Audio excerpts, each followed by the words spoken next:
सिद्धिभ्यः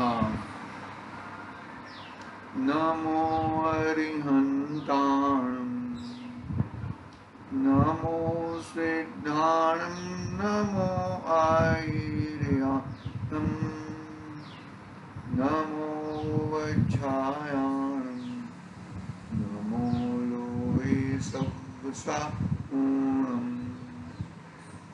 मंगलम भगवान वीरो मंगलम गौतमो मंगलम कुंद कुंडार्यो जैन धर्मोस्तु मंगलम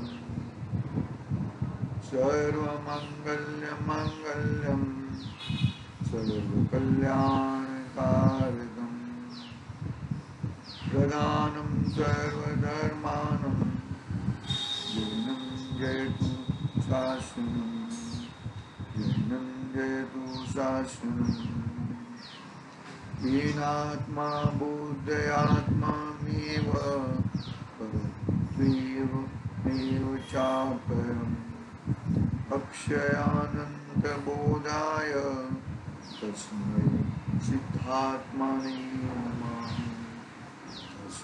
सिद्धात्मने नमः चेतिले चेतन चेत्या विना हिम चालसु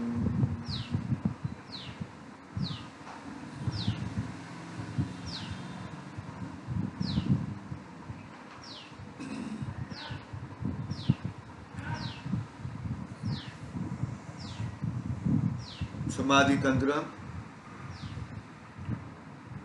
पूज्यपाद स्वामी आचार्य देव का एक महान ग्रंथ और प्रभाचंद्र आचार्य देव का टीका। प्रथम सिद्ध भगवान को नमस्कार किया मंगलाचरण में। आचार्य देव ने सिद्ध भगवान को नमस्कार इसके लिए कहा कि मुझे भी सिद्ध होना है, मेरा प्रयोजन भी सिद्ध होने का है और श्रोतागण जो सामने सब बैठे हैं, श्रोतागण सबको भी सिद्ध बनने की भावना है। इस अपेक्षा से, इस बात से आचार्य देव ने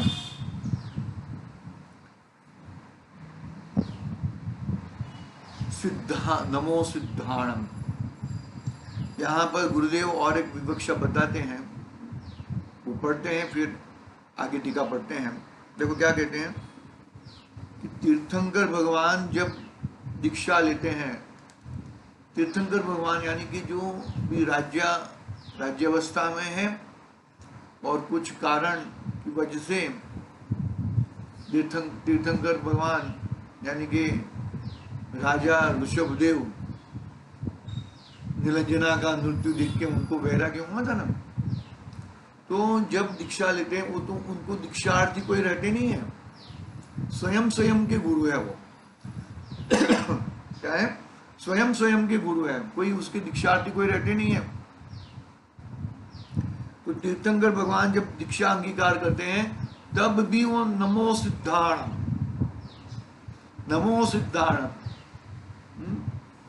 वो बोलते हैं, पंच परमेष्टि नहीं बोलते हैं, नमो सिद्धाणम बोलते हैं।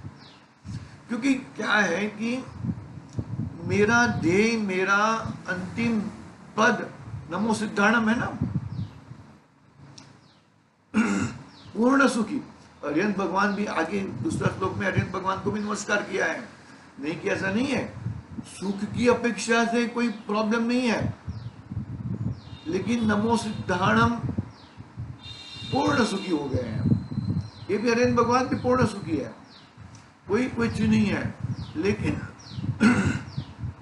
उच्च पद के हिसाब से नमो सिद्धाणम रहता है। अरिहंत भगवान को भी नमस्कार किया है। देखो पढ़ता हूं मैं आगे।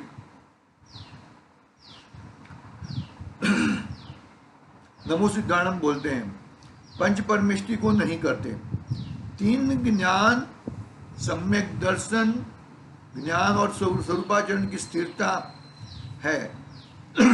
नमो सिद्धाणम बस इतना। तीर्थंकर भगवान जब चारित्र अंदर की आनंद की दशा वह चारित्र है।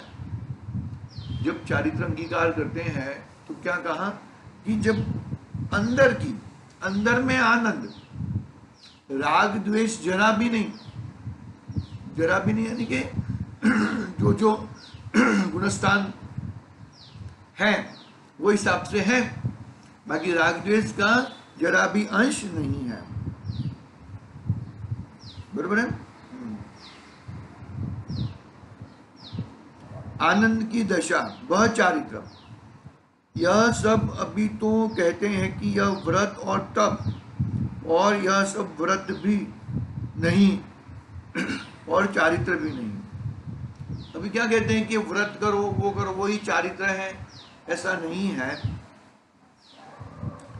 तत्वार्थ सूत्र में भी सम्यक दर्शन ज्ञान चारित्राणि मोक्ष मार्गा, जब सम्यक दर्शन होता है तब उसी ज्ञान को सम्यक ज्ञान कहा जाता है, और जितनी जितनी आत्म स्थिरता रहती है उसी को क्या कहा, चारित्र कहा, सम्यक चारित्र कहा। व्रत आदि वो तो किसके आश्रय से होते हैं? महाव्रत मुनिराज को होते हैं, अनुव्रत श्रावक को रहते हैं, लेकिन चतुर्थ गुण स्थान पार हुआ है क्या? गुणस्थान की अपेक्षा से बात करें तो चौथे गुणस्थान से पार हुआ है क्या? यदि चौथे गुणस्थान से पार नहीं हुआ है तो फिर कोई मतलब नहीं है, फिर कोई मतलब नहीं है। वो बाल व्रत कह दिया, बाल तप कह दिया, वो मानो कि उससे स्वर्ग आदि की प्राप्ति हो सकती है, लेकिन जब तक मिथ्यात्व है तब तक क्यों परिवर्तन पूरे करे, तैते चाथावर तन धरे। वो पूरा 2000 सागर साधिक जो मिला है ना, पूरा परिभ्रमण करके वापस एक इंद्रिय में चला जाएगा। तो मतलब कहने का अर्थ कि सम्यक दर्शन की अधिकता है। तो क्या कहते हैं यहां पर गुरुदेव, देखो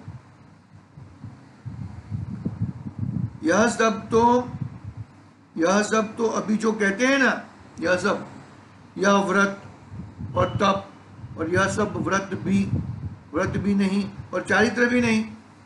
वो व्रत भी नहीं है और चारित्र भी नहीं है, यानी कि चारित्र यानी कि अंदर की तुझे जो चीज मिला है उसमें स्थिर होना।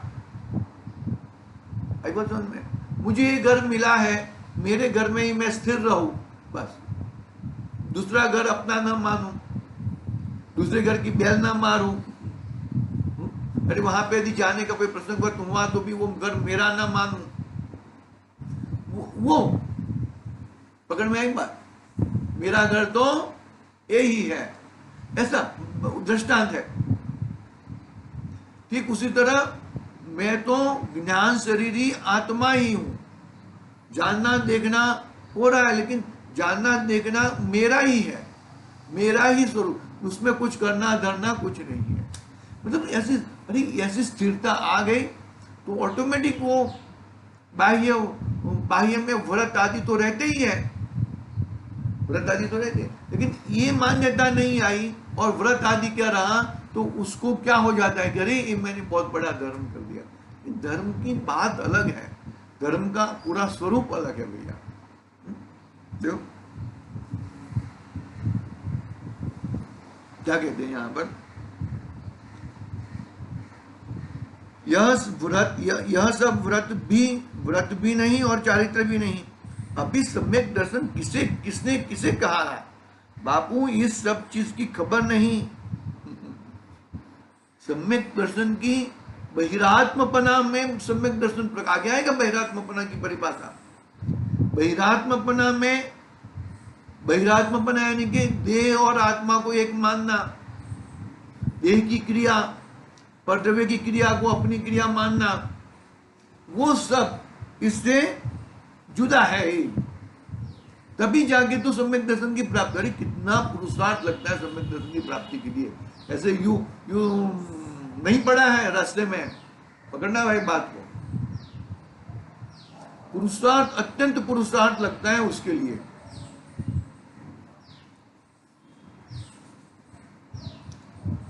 हाँ, एक एक द्रव्य की एक एक समय की पर्याय स्वतंत्र स्वयं से होती है, पर से नहीं होती, पर से नहीं होती, परंतु उसके पूर्व की अवस्था के व्यय से नहीं होती।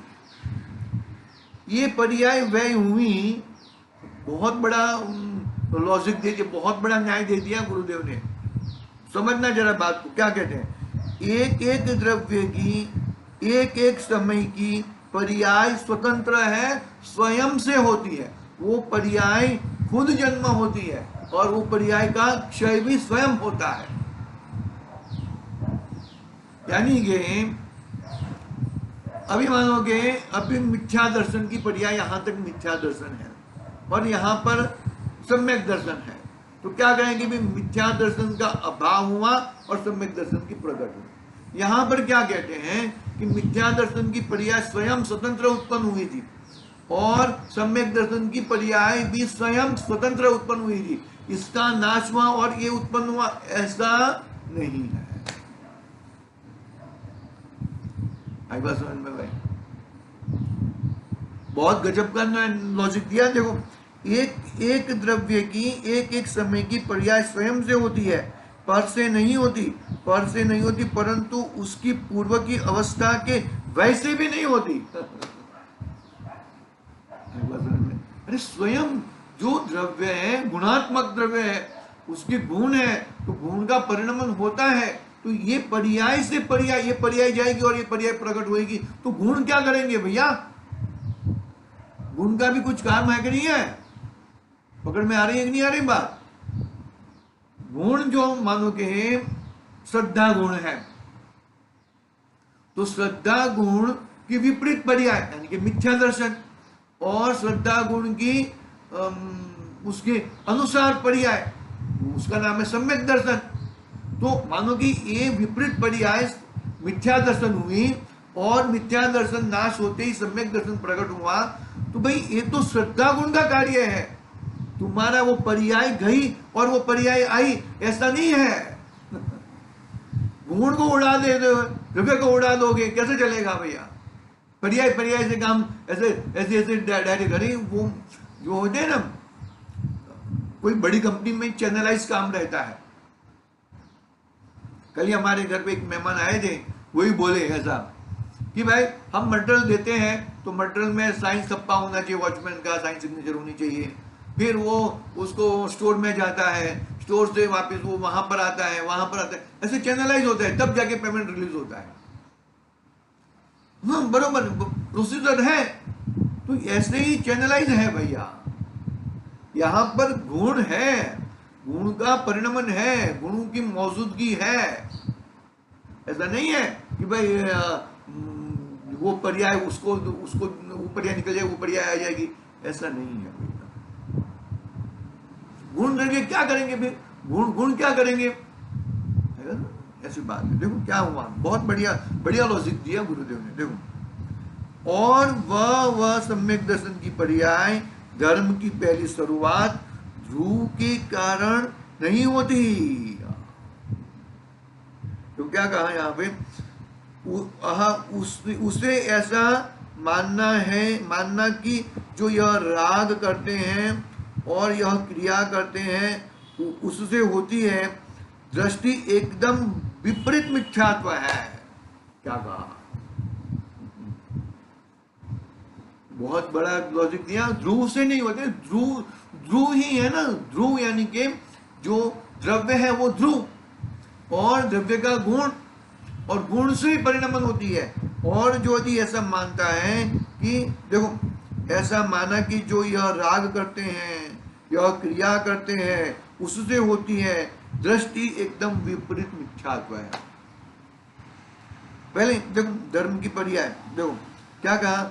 वह सम्यक दर्शन की पर्याय धर्म की पर्याय, धर्म की पहली शुरुआत ध्रुव से, ध्रुव के कारण नहीं होती, ऐसा कहना मिथ्यात्व। अरे ध्रुव वो द्रव्य से होती है, वो पर्याय गई और ये पर्याय, ऐसा नहीं है। वो पर्याय मिथ्या दर्शन भी विपरीत पर्याय है, श्रद्धा गुण की विपरीत पर्याय है, और सम्यक दर्शन की सम्यक दर्शन पर्याय श्रद्धा गुण की, वो भी श्रद्धा गुण की ही पर्याय है। तो वो गुण किसके हैं? ध्रुव के हैं, द्रव्य के हैं। तो क्या कहा, देखो, आहा ऐसा ऐसा मानना है, मानना कि जो यह राग करते हैं और यह क्रिया करते हैं, इससे होती है दृष्टि एकदम विपरीत मिथ्यात्व है। हाँ, समझ में भैया।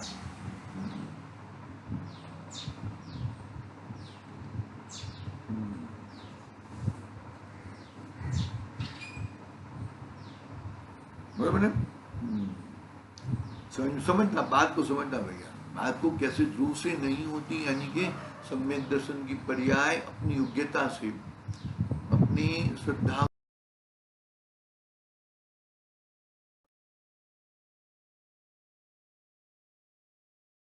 तो देखेंगे उसका विश्लेषण, जरा सोचेंगे, थोड़ा है कड़क बात है, देखेंगे वो।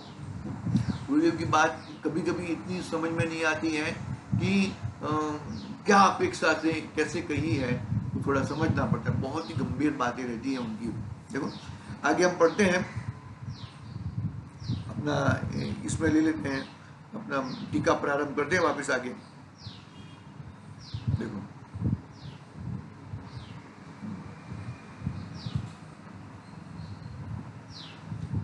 हाँ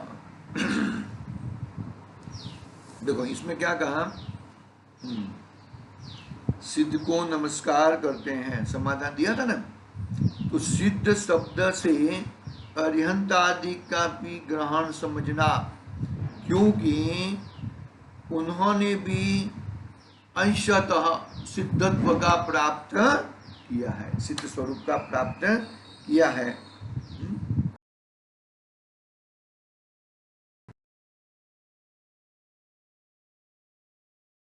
बहुत ही भावार्थ है, देखो पढ़ते हम।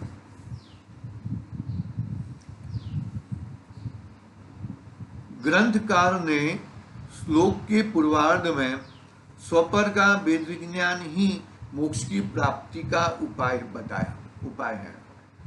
स्टार्टिंग में ही वेद विज्ञान से ही, कौन सा? स्वपर वेद विज्ञान। स्व यानी कि कौन? अपना आत्मा, और पर यानी कि मेरे आत्मा को छोड़ के बाकी सब पर। तो ग्रंथकार ने श्लोक के पूर्वार्ध में स्वपर का वेद विज्ञान ही मोक्ष प्राप्ति का उपाय है, ऐसा सूचित किया है। और उत्तरार्ध में फल स्वरूप ज्ञान और आनंद रूप ऐसी सिद्ध दशा ही मोक्ष स्वरूप है, ऐसा दर्शाया है। अर्थात इस श्लोक में मोक्ष का उपाय और मोक्ष का स्वरूप बतलाया है। बरोबर समझ में आया? हाँ,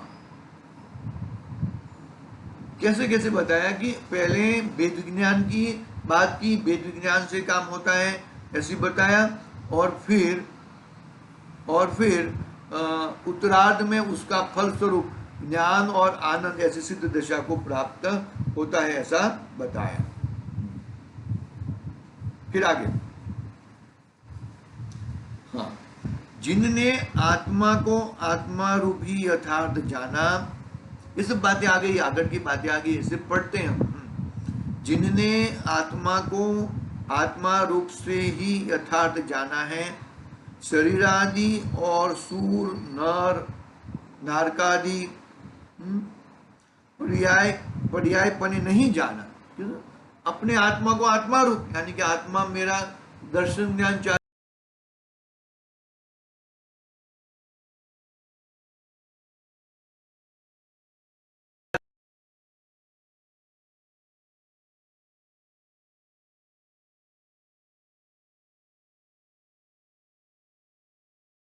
और नर नारकादि पर्याय को आत्मा से भिन्न जाना है, ऐसी अविनाशी अनंत ज्ञान स्वरूप सिद्धात्मा को यहाँ नमस्कार किया है।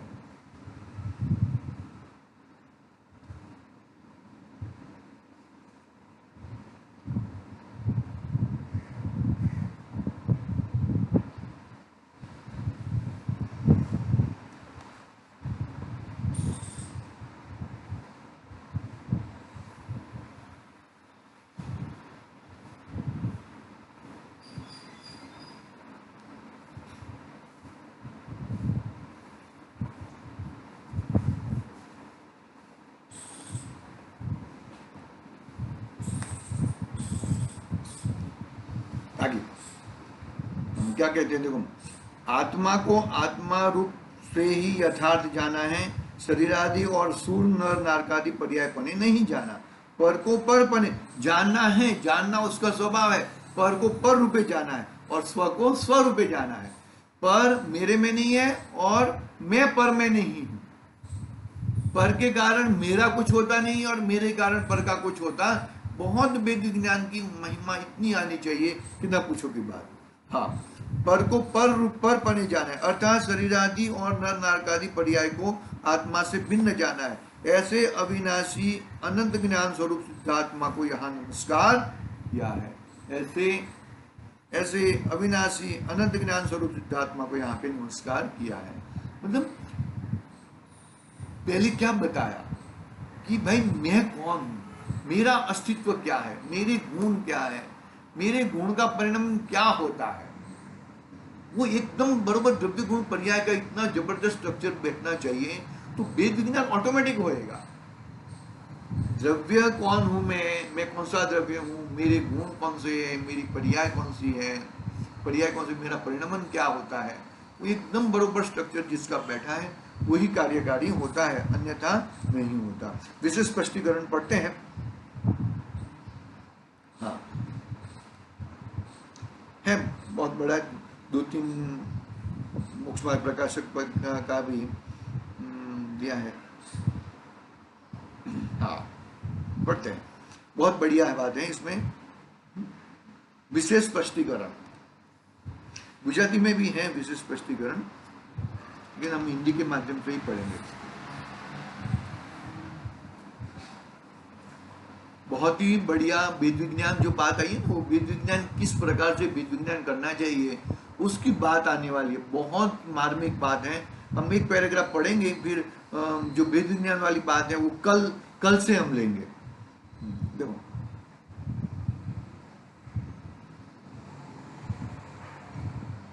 आत्मा आत्मा रूप से है। कैसा है? आत्मा आत्मा रूप से, आत्मा कौन सा? जीव तत्व रूप से है। शरीरादि पर पदार्थ रूप नहीं है, शरीरादि पर पदार्थ रूप नहीं है, तथा शरीरादि पर पदार्थ पर रूप से है और आत्मा रूप से नहीं है। शरीरादि पर पदार्थ हैं, उनका भी अस्तित्व है, लेकिन उनका अस्तित्व उनमें है और मेरा अस्तित्व मेरे में है। उनका अस्तित्व मेरे में नहीं आता और मेरा अस्तित्व उनके कारण नहीं। अरे शरीर जिंदा रहेगा तो मैं जिंदा रहूंगा ना। अरे भाई, तुम तो जीवत्व शक्ति से जिंदा हो, अभी तो शरीर तो अभी शरीर, ये मान्यता में बैठना चाहिए। इस चीज को एक सूक्ष्म ज्ञान में बिठा दिया उससे काम होने वाला नहीं है। मान्यता में, यानी कि यही मैं हूं, यही मैं हूं। देखो, आत्मा आत्मा रूप से है और शरीरादि पर पदार्थ रूप नहीं है, तथा शरीरादि पर पदार्थ पर रूप से और आत्मा रूप से नहीं है। ऐसे निर्णय पूर्वक स्वपर का वेद विज्ञान सिद्ध पद की प्राप्ति का, मोक्ष प्राप्ति का उपाय है। क्या कहा? आत्मा आत्मा रूप से है और शरीरादि पर पदार्थ रूप नहीं है, तथा शरीरादि पर पदार्थ पर रूप से है और आत्मा रूप से नहीं है। ऐसे निर्णय पूर्वक स्वपर का वेद विज्ञान सिद्ध पद की प्राप्ति का, मोक्ष प्राप्ति का उपाय है। आई बात समझ में भैया?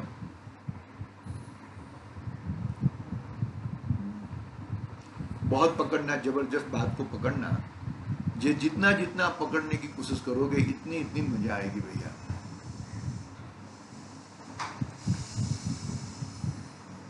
आत्मा आत्मा रूप से है, शरीरादि पर पदार्थ रूप से नहीं है। शरीरादि पर पदार्थ पर रूप से है, आत्मा रूप से नहीं है। ये बात आ गई ना। ऐसे निर्णय पूर्वक स्वपर वेद विज्ञान सिद्ध पद की प्राप्ति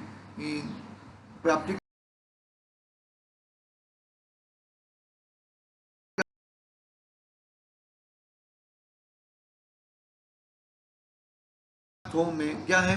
दूसरी गाथा जीव चरित्र दर्शन, नहीं है ना, स्वसमय और परसमय की बात की है ना। देखो, सर्व पदार्थों के स्वभाव को प्रकाशने में समर्थ ऐसे केवल ज्ञान को उत्पन्न करने वाली वेद ज्ञान ज्योति उदय ही पाती है। टीका की बात है। स्वसमय परसमय की गाथा में क्या होता है कि ये परसमय पर रूप है और स्वसमय समय, ये तो जबरदस्त गाथा है। वहां पर तो समय यानी कि आत्मा, बरोबर है, बरोबर है, जो आत्मा जो परिणमन भी होता है और जानता भी है। उद्गल में परिणमन होता है लेकिन जानता नहीं है। और समय की परिभाषा, समय हो गया अपना, मैं बात कर लेता हूं इसकी। तो क्या हुआ, पर समय किसे कहा कि जो तू दर्शन ज्ञान चारित्र में रहता है वो तेरा स्वसमय है, और जो तू दर्शन ज्ञान चारित्र में नहीं रहता है, उद्गल में रहता है, वो तेरा परसमय है। समझना, बाद में वो स्वसमय परसमय की बात निकाल देंगे, वो द्वैतपना नहीं चाहिए, वो बात बरोबर है, लेकिन तुमको सजाग करने के लिए बताया।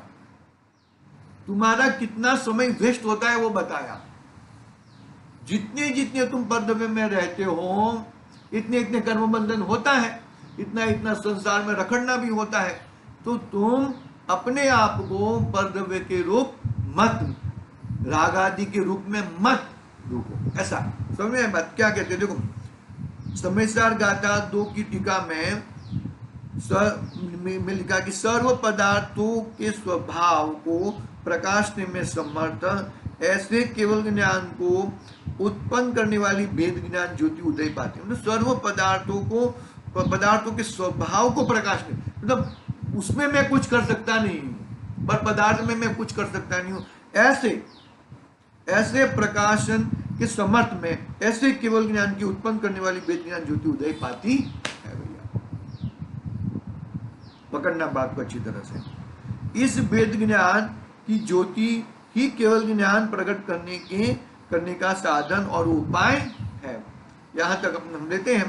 फिर वो स्वपर का वेद ज्ञान कैसे करने का उसकी विधि बताई है। बहुत सुंदर विशेष भी इतने जबरदस्त लिखे हैं कि बहुत अच्छे लिखे हैं, वो हम कल पढ़ेंगे। आज के लिए ओम नमः शिवाय।